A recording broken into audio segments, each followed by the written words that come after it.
Buenas, nuestra comunidad de tuapoyoweb.com. Hoy vamos a continuar con un segundo capítulo de nuestro curso GNU Linux, ¿sí? En esta ocasión vamos a tocar otros términos técnicos para poder entendernos mejor cuando vayamos a la parte de la práctica, ¿sí? Esta oportunidad será lo que son los sistemas de archivo y de almacenamiento. Entonces, empecemos por lo que es el sistema de archivos, ¿sí? Para Linux tiene una particularidad que todo lo considera un archivo, absolutamente todo. A diferencia de la filosofía que manejan otros sistemas operativos, Linux todo, absolutamente todo es un archivo. Que tengan propiedades diferentes y que tengan funcionalidades diferentes es otro tema, ¿sí? Estos archivos, este sistema de archivos viene de forma jerárquica, es decir, existe un archivo principal y sobre él se van desligando, se van colgando los demás archivos esenciales para el sistema y para el usuario final. Esto se asemeja a lo que es un árbol invertido, donde tenemos una raíz, un punto de inicial, y de él se van a desprender todas las demás ramificaciones, ¿sí? La dirección de un archivo es conocida como ruta o patch en inglés, ¿sí? Esto porque nosotros necesitamos dar un punto de inicio para describir hacia dónde yo quiero llegar. Vamos a poner un ejemplo de la vida cotidiana, ¿sí? Supongamos que tengo que darle la dirección a alguien que está fuera de mi país. Entonces, para yo darle la dirección, yo tendría que especificarle primero cuál es el país, cuál es la ciudad, cuál es la avenida, cuál es el edificio o la casa, y finalmente para decirle cuál es el número del apartamento o el número de la casa. Muy bien, esto lo daríamos en condiciones normales separado por una coma, por un punto, etcétera, etcétera. En Linux o en GNU Linux lo vamos a hacer separado por un slash, ¿sí? El que va hacia el lado derecho, el de división. Entonces yo le daría un primer parámetro, un primer archivo, lo separaría, el segundo sistema de archivo, el tercero y así sucesivamente hasta llegar al archivo final, que es el que quiero encontrar, ¿sí? Fíjense, la estructura ya habíamos hablado que es de forma jerárquica, ¿sí? Tiene gran cantidad de archivos. Aquí estamos mencionando solo como los más importantes, ¿sí? De todos modos, esto en la práctica lo veremos con un poquito más de detalles. Simplemente les voy a mencionar que, por ejemplo, tenemos un primer archivo que es el slash, ¿sí? Este es el archivo raíz, o también le dicen root, pero es importante no confundirlo con lo que es el root del usuario. Ya veremos qué es el root del usuario. Muy bien, entonces tenemos un primer sistema de archivo que se llama bin. En esta carpeta se almacena todo lo que son las herramientas esenciales o los que también se denominan binarios. Para establecer una especie de analogía serían como los ejecutables en Windows, ¿sí? En el ambiente de Windows. No son .exe porque aquí Linux no maneja lo que son las extensiones como lo maneja en Windows. Es importante desligar lo que es el sistema que maneja Windows y la filosofía que maneja Linux, porque son dos cosas diferentes. Tenemos también lo que es el dev. En el dev se almacenan todo lo que son los archivos de dispositivos de hardware, ¿sí? Es decir, todo lo que son unidades de disco, unidades externas, USB, unidades de CD-ROM, etcétera, etcétera. Después tenemos un sistema de archivos que se llama etc, así como el etcétera, ¿sí? Donde se almacenan archivos de configuración o de inicio. Bueno, ya lo veremos con un poquito más de detalle. El lib, que son librerías del sistema, ¿sí? Son esas pequeñas subrutinas, parte de código que permite asociarse con un programa para que éste ejecute alguna funcionalidad en específico, ¿sí? Tenemos lo que son los temp, que son archivos temporales, al igual que en otros sistemas operativos. Todo lo que sería, por ejemplo, cuando se ejecuta una instalación, se descomprime un paquete, eso se descomprime en una carpeta temporal. Todo lo que son las cookies, los navegadores, etcétera, etcétera, todo esto se almacena en una carpeta temporal. Después tenemos lo que son los USR, ¿sí? USR son herramientas y aplicaciones del usuario propiamente dicho. Para el usuario se almacena también una carpeta en específico, un sistema de archivo en específico que se llama Home. El home es donde él guarda toda su información. Una cosa son sus herramientas y sus aplicaciones que se guardan en el USR, y otro en el home. Aquí en Linux todo se maneja por separado, ¿sí? No es que en una sola carpeta yo voy a tener todo. Se maneja todo por separado, y lo bueno es que después que esta estructura se arma, prácticamente no se modifica. Después tenemos lo que serían los PROC, que son archivos de información esenciales de procesos. Cuando nosotros queremos saber, por ejemplo, qué tanto se está consumiendo mi procesador, a qué temperatura está trabajando el equipo, etcétera, etcétera, el sistema de archivo PROC es el que se encarga de suministrar esta información. Tenemos los SBIN, que son similares a los BIN, ¿sí? Pero son herramientas administrativas únicamente disponibles para el sistema operativo o para el usuario root. El usuario root, ya lo he mencionado un par de veces, ¿sí? El superusuario es el usuario administrador con máximos derechos. Están los demás mortales, por así decirlo, el usuario final, y está el root, que es el que de verdad permite que se hagan modificaciones de gran envergadura dentro de nuestros equipos. Entonces, los bin pueden ser ejecutados por cualquier usuario, pero estos SBIN, como se antepone por aquí, necesitan del superusuario, del sudo, única y exclusivamente del root. Para el root, así como los usuarios tienen su sistema de archivo, también existe un sistema de archivo única y exclusivamente para este superusuario, ¿sí? Entonces, podemos tener muchos sistemas de archivo home dentro de nuestro equipo y un sistema de archivo aparte para lo que sería el administrador o el superusuario. Continuamos. Entonces, con lo que serían los dispositivos de almacenamiento, ¿sí? Dependiendo de la data, la fecha del equipo, la tecnología que tengamos, podemos tener los equipos IDE, los de almacenamiento IDE, que son estos que tenían los pines anteriormente, como se fabricaban, tenían unos jumper y tenían su conexión de poder, ¿sí? Esto independientemente podía ser un disco duro, un CD-ROM, etcétera, un floppy. Bueno, si es muy antiguo, la ventaja con Linux es que nos podemos encontrar equipos de muy vieja data todavía funcionando y funcionando bien. Entonces es importante saber, a pesar que esta tecnología prácticamente ya está caducada, es importante saberlo trabajar y saberlo manipular, porque podemos encontrarnos con estos equipos y no vamos a saber qué hacer. Los más actuales se manejan con este tipo de interfaces o de conexiones, que son los SATA, ¿sí? Entonces, estos dispositivos de almacenamiento se manejan de una forma particular en Linux, ¿sí? Se le da una nomenclatura muy diferente a lo que se hace en Windows, por ejemplo, donde se le dan unidades de letras. Es decir, yo conozco un primer dispositivo y ese dispositivo va a ser C. Coloco un segundo dispositivo y ese dispositivo va a ser D. Aquí, dependiendo primero de la arquitectura que tenga el disco o el dispositivo, se va a manejar de una manera. Y dependiendo de cuántos dispositivos yo tenga de ese mismo equipo, le voy a dar una nomenclatura diferente. Vamos a ver esto de una manera un poquito más desarrollada. Fíjense, los dispositivos IDE antes se manejaban con estas galletas o estos cables que se podían conectar los unos con los otros, ¿sí? Entonces yo tenía un dispositivo de almacenamiento primario y podía tener uno secundario, y esto se conecta directamente a la tarjeta madre. Entonces, estos dispositivos a nivel de GNU Linux se manejan con la nomenclatura HD, ¿sí? La A hace alusión a que es el primer disco maestro, o sea, es el primero que se le conectó. Yo puedo tener un segundo disco maestro o una partición, porque yo puedo particionar también lo que son los discos, es decir, uno solo, decirle que dividirlo y simular que fuesen varios.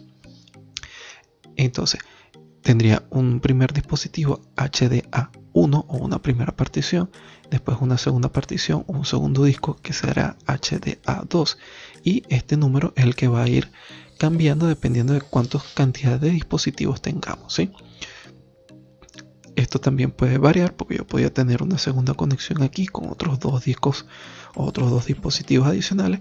Entonces yo diría que eso sería mi HDB, que sería la segunda partición primaria de esclavo, y se maneja más o menos con la misma nomenclatura: HDB1, HDB2 y HDB3, dependiendo si son dispositivos o particiones.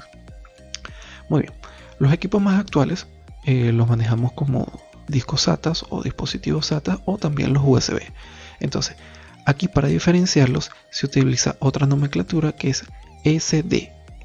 Entonces, SDA será la primera partición maestro o el primer dispositivo maestro. Y al igual que, siguiendo la misma filosofía, se podrá tener un SDA1, un SDA2 o un SDA3.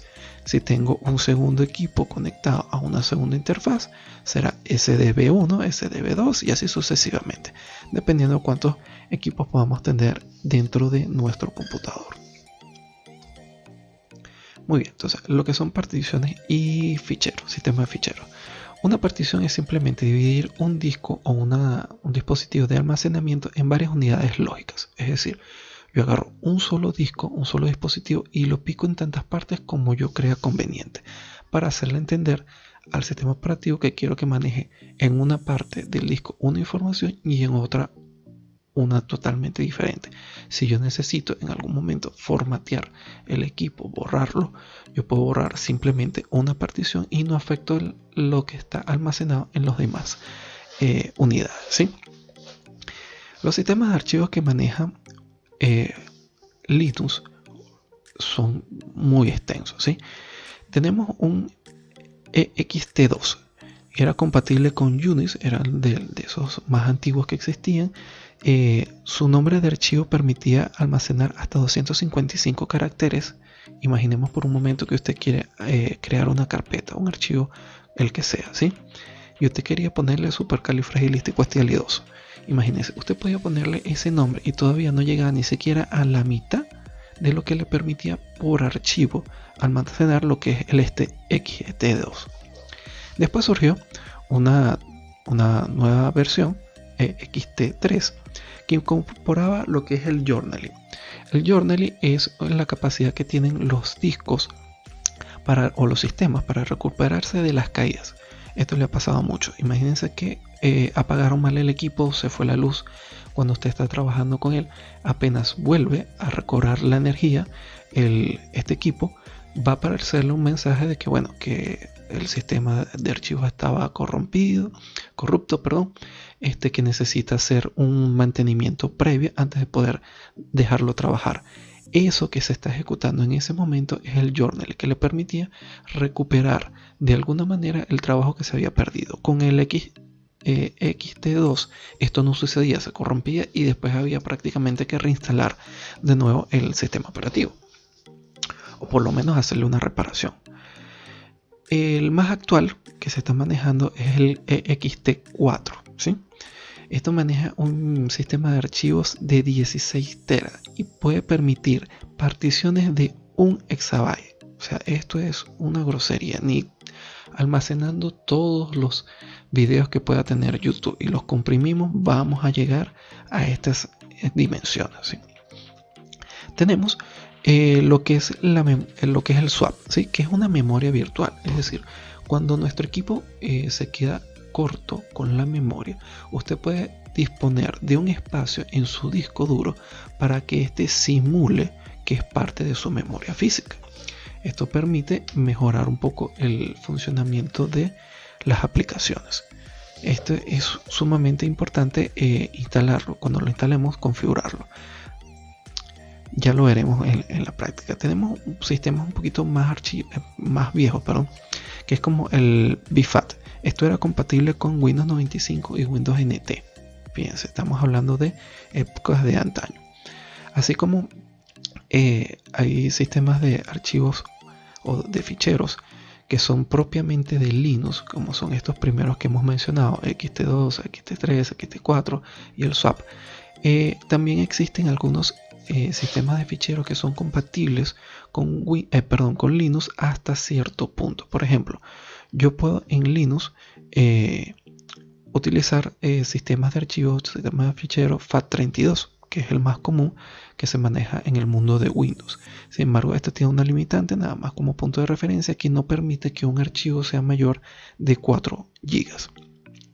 Tenemos los NTFS, que son muy propios del ambiente de Windows, que maneja un sistema de hasta 16 terabytes por archivo y 264 terabytes por particiones. O sea, esto es gigantesco. Es posible que por esto es que Windows no se ha terminado de meter con el XTT, con ninguno de estos formatos de XTT. Sin embargo, como Microsoft no patentó propiamente dicho lo que son sus sistemas de archivos, para Linux lo que se puede hacer son opciones de lectura y escritura sin tocar lo que serían la configuración de permisología. Es decir, por una ingeniería inversa, por estudios de ingeniería inversa que se hicieron con estos formatos, Linux puede entender y puede ver sistemas de archivos NTFS y FAT32. Estos son simplemente tecnicismos que existieron en su momento.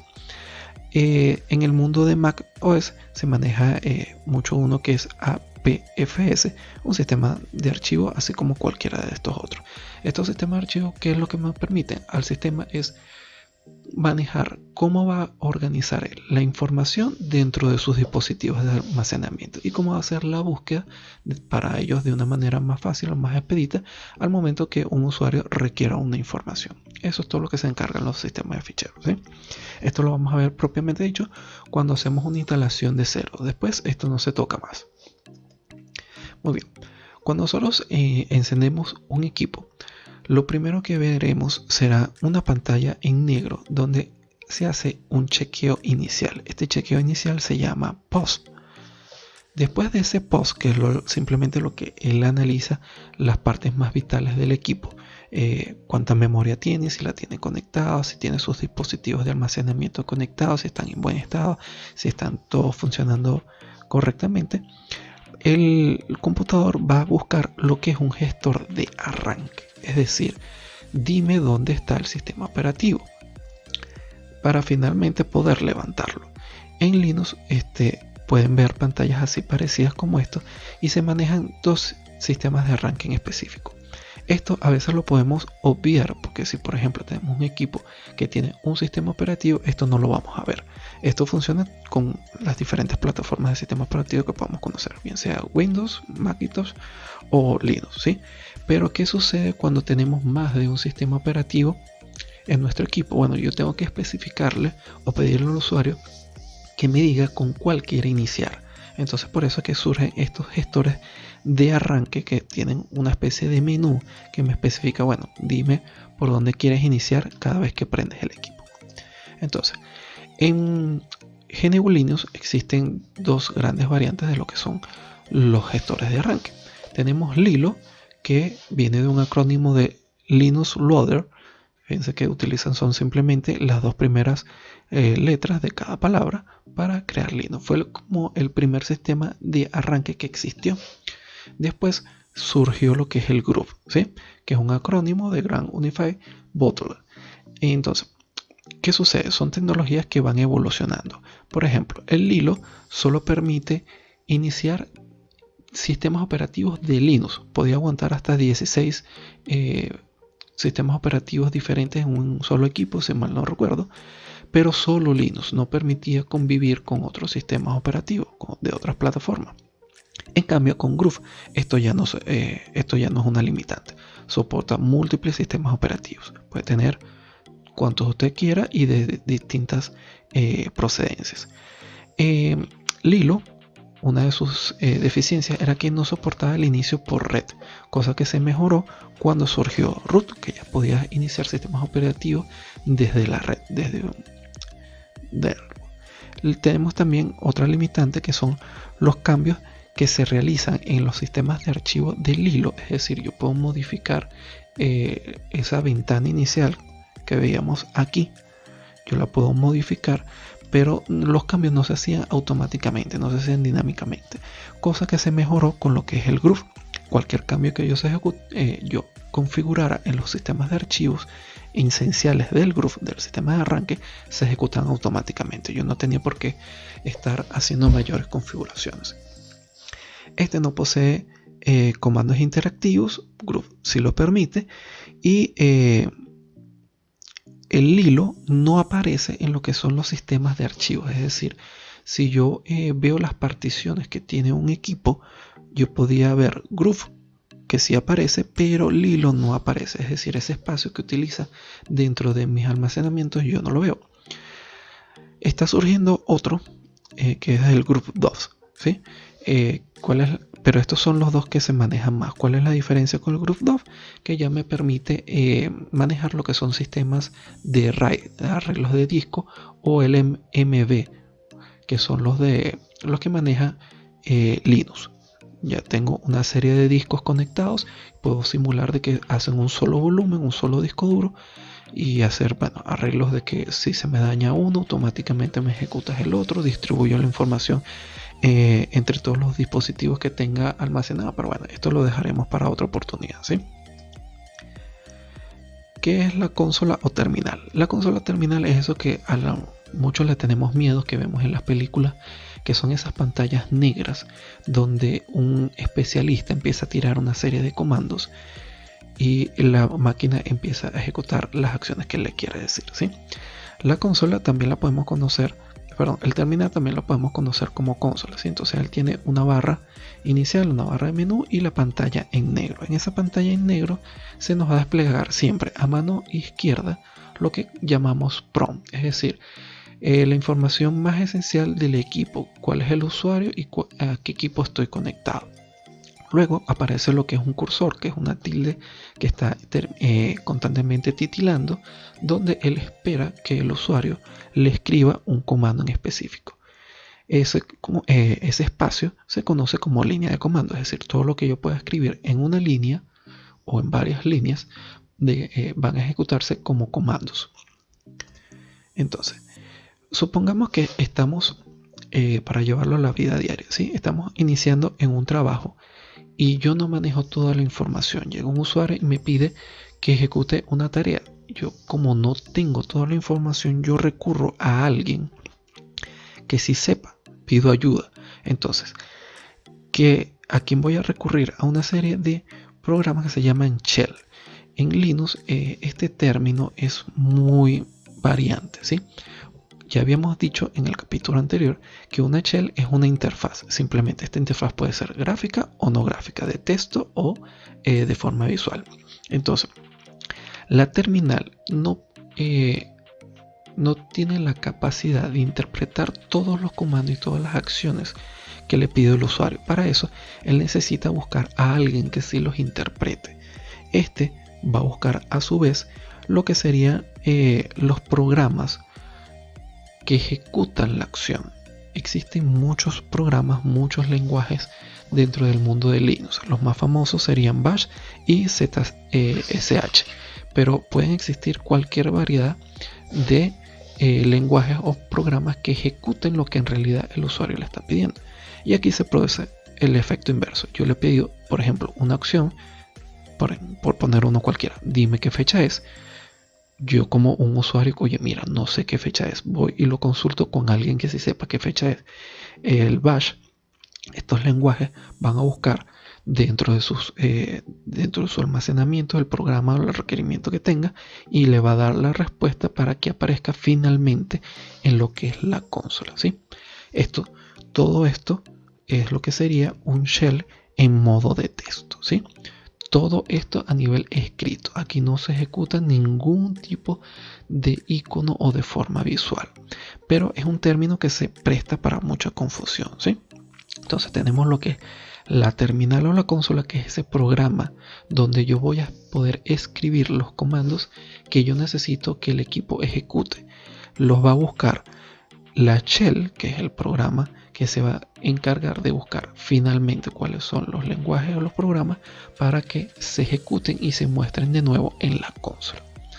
Espero haber sido claro con esta parte, ¿sí? Y finalmente les dejamos un test para seguirlos motivando, simplemente algunas preguntas al azar. Si surge alguna duda con esto, no se preocupen, vamos a ir ya ahora sí en el próximo capítulo con algo un poco más práctico. Ya vamos a ver cómo se hace una instalación de Linux desde cero y vamos a ver todo esto ya en pantallas y cosas más digeribles, así que es lo que hacemos en el día a día. Entonces espero que les haya gustado y nos vemos en un próximo capítulo.